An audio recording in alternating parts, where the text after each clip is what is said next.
Assalamualaikum warahmatullahi wabarakatuh. Sebelumnya, terima kasih pada kesempatan kali ini kami dari kelompok 9 akan mempresentasikan hasil diskusi kami dengan chapter yang berjudul Partner Liquidation. Sebelum itu, perkenalkanlah para anggota kelompok 9. Yang pertama ada Jimmy dengan NPM akhir 043, yang kedua ada Bagas dengan NPM akhir 248, yang ketiga ada Rehanadin dengan NPM akhir 254, dan yang keempat ada Rafli dengan NPM akhir 257. Understand the legal aspect of partnership liquidation. Pertama, proses likuidasi persekutuan. Likuidasi persekutuan adalah proses mengakhiri usaha bersama dengan cara mengubah aset non-kas menjadi uang tunai, mengakui keuntungan, kerugian, dan biaya yang timbul selama proses likuidasi. Yang ketiga, melunasi semua kewajiban atau utang. Yang keempat, membagikan sisa kas kepada para sekutu sesuai saldo modal terakhir mereka. Proses ini biasanya dilakukan dengan asumsi-asumsi. Yang pertama, persekutuan dalam keadaan yang sehat atau aset lebih besar dari hutang. Yang kedua, semua sekutu memiliki modal atau ekuitas dalam persekutuan. Dan yang ketiga, tidak ada pinjaman sekutu yang belum dilunasi. Dan yang terakhir, semua aset dijual menjadi kas sebelum kas dibagi. Jika asumsi tidak dipenuhi, proses akan lebih rumit.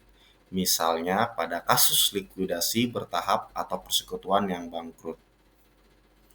Aturan pembayaran atau menurut Uniform Partnership Act 1997, utang kepada pihak luar atau kreditur dan utang kepada sekutu selain modal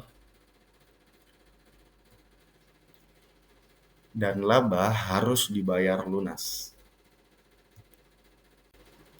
Selanjutnya ada Apply Simple Partnership Liquidation, Computations, and Accounting. Likuidasi sederhana persekutuan berarti semua aset persekutuan dijual menjadi kas, lalu dilakukan satu kali distribusi kas kepada para sekutu sebagai penyelesaian akhir. Tahap utama, menjual semua aset non-kas menjadi uang tunai. Yang kedua, mengakui keuntungan atau kerugian dari penjualan aset. Yang ketiga, melunasi seluruh kewajiban kepada pihak luar dan pinjaman sekutu. Dan yang keempat, sisa kas dibagikan kepada seluruh sekutu sesuai saldo modal akhir mereka. Aturan pembagian kas ini berdasarkan UPA 1997. Yang pertama, membayar utang kepada kreditur luar dan utang kepada sekutu selain modal dan laba. Dan yang kedua, membayar kembali modal sekutu sesuai saldo masing-masing. Contoh kasus ini ada hold dan kir. Aset dijual dan piutang ditagih, menghasilkan kas. Setelah pembayaran utang dan pinjaman, sisanya dibagikan ke hold dan kir sesuai modal mereka. Selama proses, rugi penjualan aset dibagi berdasarkan rasio pembagian laba rugi. Misalnya 70% banding 30%. Catatan penting, jika ada sekutu dengan saldo modal negatif atau debit balance, ia wajib menyetor uang pribadi.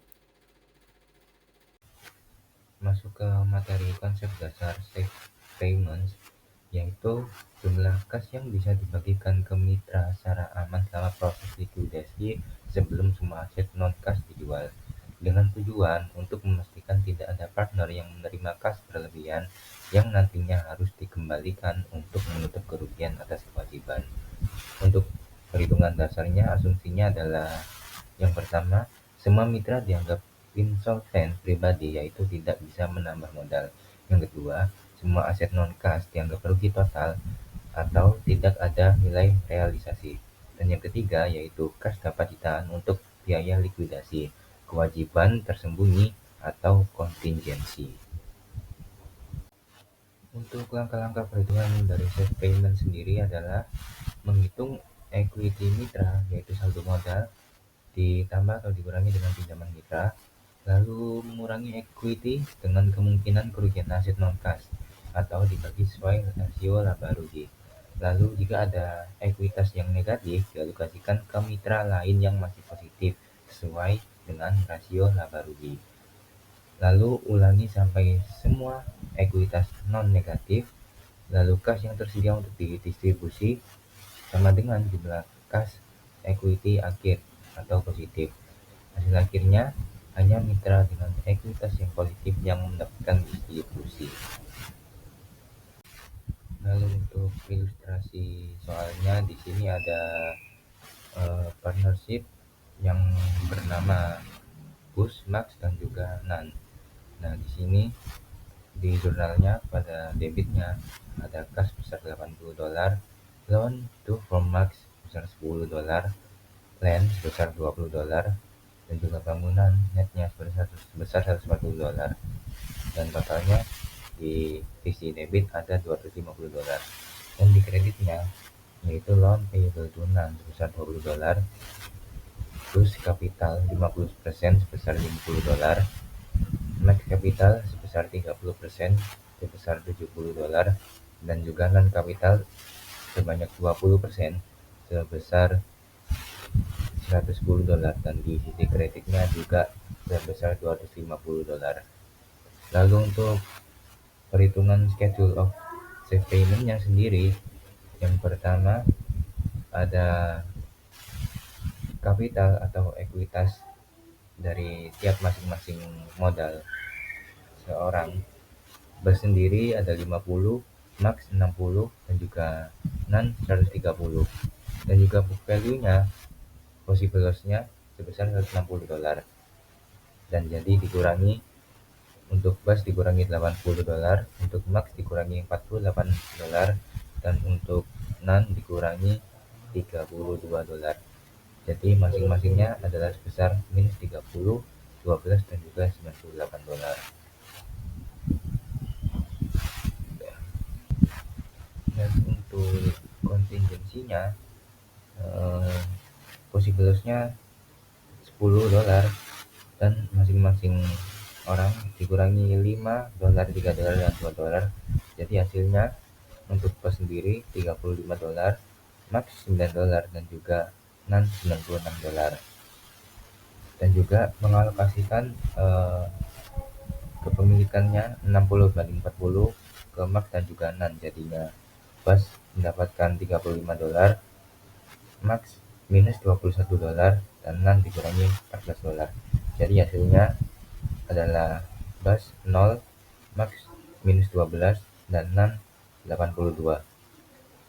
Jadi debit balance-nya ke non, max sendiri ditambah $12, dan juga non sendiri dikurangi dengan $12.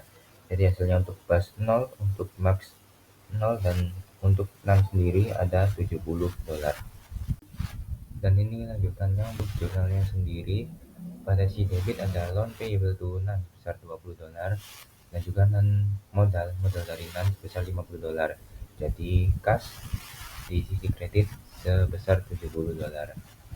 Setelah perubahan tersebut, maka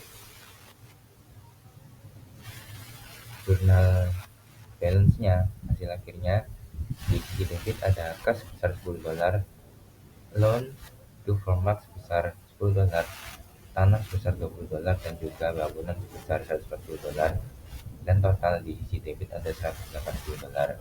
Untuk sisi kredit ada push capital 50% sebesar $50, max capital sebanyak 30% sebesar $70, dan kapital 20% sebesar $60. Hasil akhirnya sama dengan sisi debit, yaitu sebesar $180. Untuk contoh soal yang kedua, di sini ada persekutuan Pax, U, dan juga Z. Jadi jurnal awalnya di sisi debit ada kas sebesar $30, equipment sebesar $45, dan juga modal dari Pax sebesar $10, dan total di sisi debit ada $85. Sementara di sisi kredit ada Pax loan sebesar $15, U capital sebesar $30, dan juga modalnya Z sebesar $40. Jadi total di sisi kredit ada $85. Jadi available cash-nya itu didistribusikan, dan juga $10.000 dibayar kepada U dan $20 kepada Z. Jadi safe payment-nya untuk perhitungannya di bawah ini yaitu untuk partner equity untuk Pak sebesar 5, Yo sebesar 30, dan juga Z sebesar 40 dolar. Untuk equipmentnya, possible loss-nya ada di 45 dolar, Fax-nya 15 minus 15, Yo minus 15, dan juga Z minus 15 juga karena 45 dibagi dengan 3. Jadi hasilnya Fax sebesar minus 10 dolar, Yo 15 dolar, dan juga Z 25 dolar. Untuk possible loss-nya karena perbandingannya dibagi 50-50, jadinya Fax-nya 10, Yo dan Z sebesar minus 5 dolar masing-masingnya. Jadi safe payment-nya untuk Fax 0, untuk Yo 10 dolar, dan juga untuk Z 20 dolar. Ya, baiklah di sini saya Rehan Cahyono dengan NPM Akhir 254 akan meneruskan materi dari rekan saya yakni Rafli Yusuf. Nah, di sini kita masuk pada likuidasi cicilan. Apa dan mengapa? Nah, pertama-tama kita harus membahas tentang apa sih likuidasi cicilan itu. Nah, likuidasi cicilan adalah proses di mana mata uang tunai dibagikan pada para mitra saat uang tersebut tersedia dalam periode likuidasi. Nah, pembagian ini dilakukan sebelum semua aset non-tunai terjual dan semua keuntungan serta kerugian telah dihitung. Nah, ini tuh adalah alternatif dari likuidasi sederhana, di mana uang tunai tidak dibagikan kepada mitra sampai semua asetnya terjual dan saldo akhir diketahui. Nah, mengapa sih kita harus menggunakannya? Karena ini itu memberikan cara yang teratur untuk melikuidasi persekutuan yang pelarut atau solvent dan mendistribusikan uang tunai tersedia secara teratur. Hal ini memungkinkan para mitra untuk menerima dana lebih cepat daripada menunggu seluruh periode likuidasi yang sering memakan waktu lama. Nah, untuk selanjutnya di sini kita akan membahas bagaimana prosesnya, langkah-langkah, dan prinsip-prinsipnya. Nah, untuk prinsip umumnya sendiri adalah semua kewajiban yang terutang kepada pihak non-mitra harus dibayar terlebih dahulu sebelum uang tunai apapun dibagikan kepada mitra. Jadi, utang-utang itu harus dilunasi dulu, teman-teman. Baru kita itu boleh membayarkan uang tunai dan dibagikan pada mitra. Nah, setelah uang tunai untuk para mitra, jumlah yang dibagikan pada masing-masing mitra dapat ditentukan dengan menyiapkan jadwal pembayaran aman. Nah, kapan jadwal pembayaran aman tidak diperlukan? Jadwal pembayaran aman tidak diperlukan jika saldo modal para mitra di awal proses likuidasi sudah selaras dengan rasio pembagian saldo, laba, dan rugi mereka. Ini juga berlaku jika tidak ada saldo pinjaman yang belum lunas kepada atau dari mitra. Nah, dalam kasus yang jarang terjadi, semua distribusi dapat dilakukan langsung dalam rasio pembagian laba dan rugi mereka. Selanjutnya kita masuk ke jadwal pembayaran aman. Seperti yang kita singgung di slide sebelumnya, di sini itu ada jadwal pembayaran aman. Apa sih jadwal pembayaran aman? Jadwal pembayaran aman sendiri adalah perhitungan untuk memastikan bahwa distribusi uang tunai tidak perlu dikembalikan di kemudian hari untuk menutupi kewajiban atau menyeimbangkan kembali modal mitra.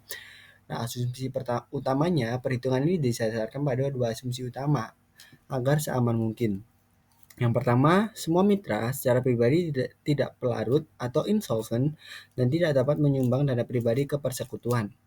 Yang kedua, semua aset non-tunai yang tersisa dianggap sebagai kerugian potensial, yang berarti mereka mungkin tidak bernilai atau dijual dengan harga nol. Jadwal ini juga menahan sejumlah uang tunai tertentu untuk biaya likuidasi, kewajiban yang belum tercatat, dan kemungkinan kontingensi. Masih memasuki jadwal pembayaran aman, di sini kita akan mengetahui bagaimana cara kerjanya. Yang pertama, jadwal dimulai dengan ekuitas masing-masing mitra atau gabungan saldo modal dan pinjaman. Nah, kemudian mengalokasikan semua kerugian potensial atau dari aset non-tunai dan kontingensi kepada para mitra berdasarkan rasio pembagian laba dan rugi mereka. Nah, jika mitra menjadi negatif, defisit itu dialokasikan kembali sebagai kerugian kepada mitra lain dengan saldo ekuitas positif. Jika jumlah yang ditukar untuk mitra dengan ekuitas positif akan sama dengan uang tunai yang tersedia untuk didistribusikan. Sekian dari saya, untuk selanjutnya akan dilanjutkan oleh rekan saya. Terima kasih. Selanjutnya yang sini itu ada mitra dan kerjasama yang insolvent, di mana urutan pembagian aset dalam likuidasi kerjasamanya dibagi menjadi dua.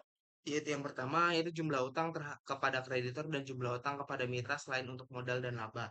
Lalu yang kedua yaitu jumlah yang harus dibayarkan kepada mitra setelah likuidasi. Di mana ketika sebuah mitra tidak mampu membayar utang, uang tunai yang tersedia, setelah semua aset non tunai dikonversi menjadi uang tunai tidak cukup untuk membayar kreditor kemitraan.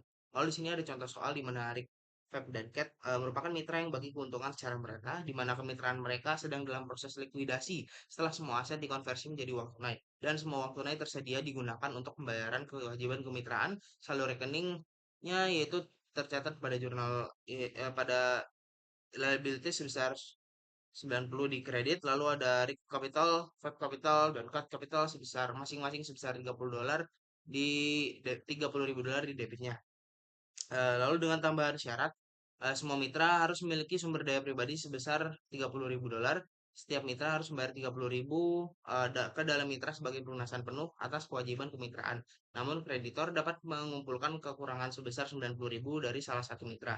Misalnya kreditor dapat mengumpulkan 90.000 dari RIK. Di sini 60.000 kredit untuk RIK, sedangkan di FEP-nya yaitu sebesar 30.000 kapital dan juga CAT-nya juga sebesar 30.000 kapital sehingga untuk kewajibannya yaitu sama sebesar $90.000. Selanjutnya itu mengenai rencana penyaluran tunai di mana pada rencana penyaluran tunai ini jadwal pembayaran merupakan metode efektif untuk menghitung pembayaran aman kepada mitra dan mencegah pembayaran berlebihan kepada mitra manapun. Namun pendekatan ini tidak efisien jika banyak penyaluran angsuran dilakukan kepada mitra karena penjadwal pembayaran aman harus disiapkan untuk setiap penyaluran hingga saldo modal selaras dengan rasio bagian laba dan rugi.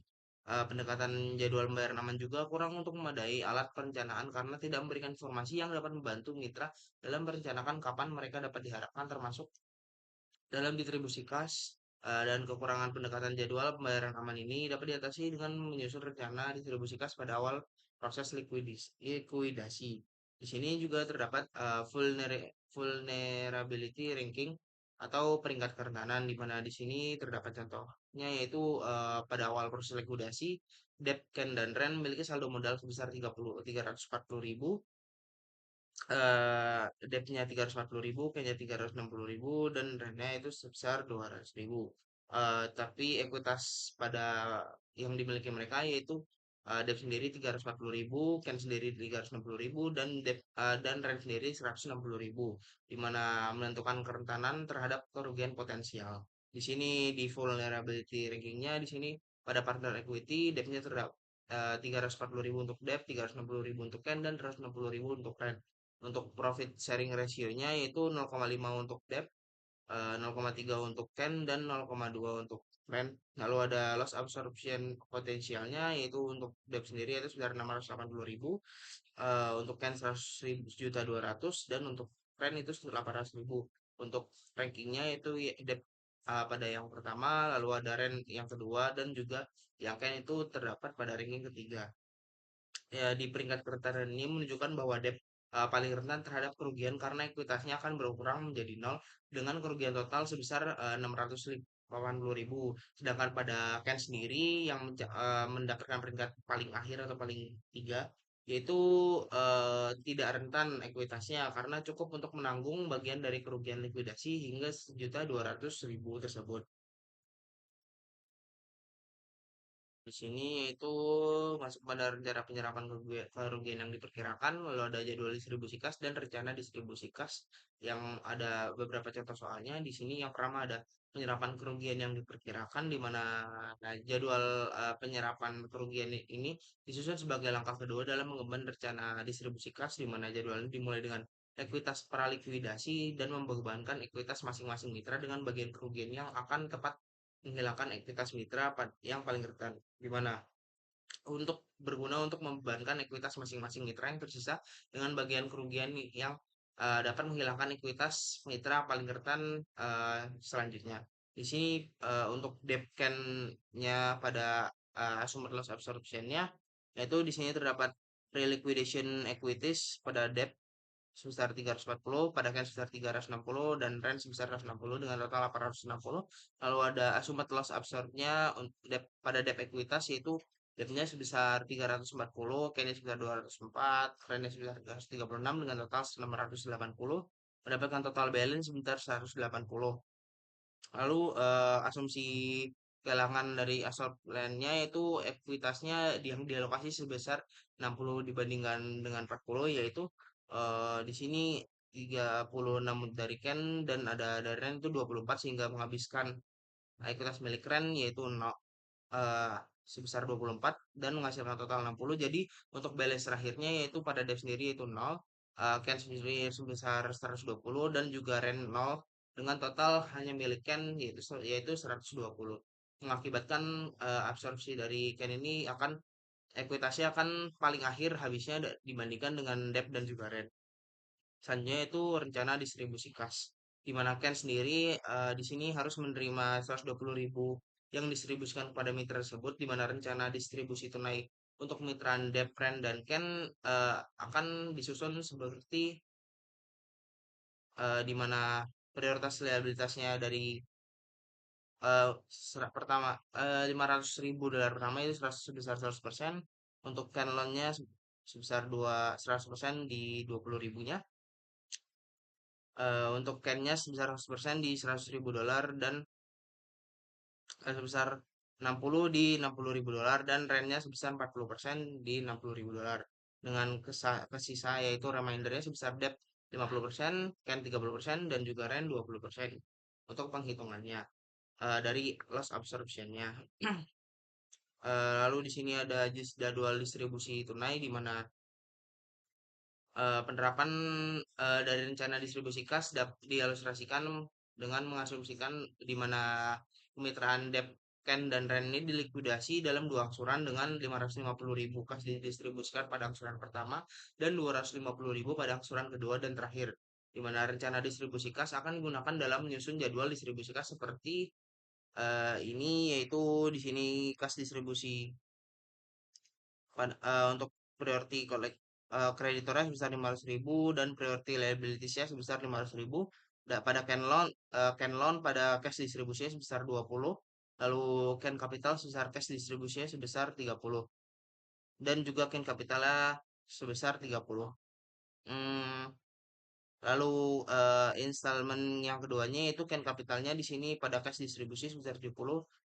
Lalu Ken Capitalnya pada cash distribusi sebesar 60, yaitu dari Ken Capital sebesar 36 dan Ren Capital sebesar 24. Lalu Ken dan Ren-nya 60 dibanding 40.